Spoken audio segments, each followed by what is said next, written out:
Hey, Jarek here, and I know this doesn't look like much. It's got that plasticky red toy look, but this genuinely is the best Nerf Revolver I've ever used. This is the Rekt Jury, and it uses CO2, and it's single action and double action, and it shoots pretty hard, and it has replaceable cylinders for fast reloading.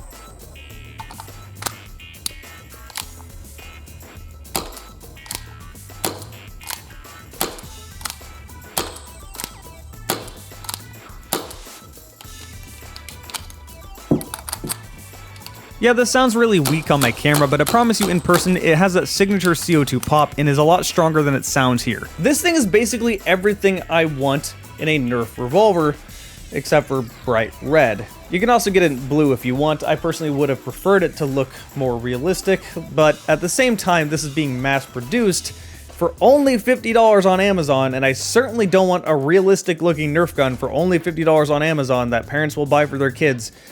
That's just going to result in kids getting shot. And then it'll also result on laws getting very strict on Nerf, but that's kind of a secondary issue. I mean, cops have shown they certainly have no problem shooting anyone they want. Unless they're actually a threat, then they'll just stand there and let other people die. Sorry, I'm getting political. Let's talk about Nerf guns. So yeah, this thing uses CO2. You just pop off the grip, and then you can screw in the CO2 with the grip itself, which is really clever. You might be concerned that this thing shoots way too hard to actually use it in games. However, from what I've seen, the first few shots you get out of the CO2 capsule is around 130 FPS, which is definitely not too hard. And as you start running low, your last shots are going to be around 70, which is actually around the Nerf par. Keep in mind, this is CO2, and it really depends on how much pressure is in the cartridge for the FPS you're getting. But on average, it seems closer to around 110. Definitely not too hard for a game. The CO2 actually lasts for quite a while. I got about 18 cylinders off before I had to replace the CO2 cartridge. This running on CO2 makes this gun one of the most natural, most intuitive Nerf guns I've ever fired. It's not a big bulky grip because it's a flywheeler, it doesn't need a battery or anything. The trigger isn't electrical, so it's not just like pushing a connection. This is a single and double action trigger with an actual brake to it.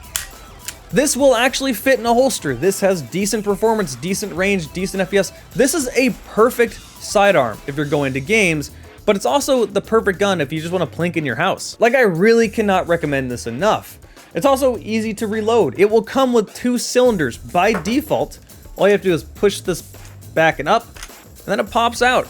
And you put a fresh one in, push that back down, and no matter what way this is oriented, let's put this in between, so it's halfway in between. I pull the hammer back and it's ready to fire. It is going to line up no matter what you do. If you pull the trigger, this will shoot. That's so nice after messing around with the Magpie. It also has a safety in the back here, although I've noticed it's really hard to take it off of safe. And this is a double action trigger. You are not going to accidentally pull that trigger unless the hammer is already cocked. There is a full rail on top, although the iron sights aren't too bad either, but if you wanted to put an optic up here, you could do that. You could also load it from the side, like say an old Nagant revolver, just push one in, rotate the cylinder, push another one in. The one thing I will say is that since this is CO2, it doesn't have the typical sound that a normal Nerf gun does. It doesn't have a motor spinning up. It's not a spring, so it's not just cocking it, shooting it, but then if it was a spring, it wouldn't be double action anyway. It has that signature sort of pop sound that a CO2 cartridge gives. It's not tremendously loud, but it's a very distinct noise, and I will say my camera didn't pick it up at all. But if you've ever fired a CO2 airsoft gun, then you should know what to expect. And I'm pretty sure I already said it, but for $50, this is a steal. Again, it comes with a gun and an extra cylinder. I really couldn't recommend this enough. But instead of gushing, I'm just gonna shoot it.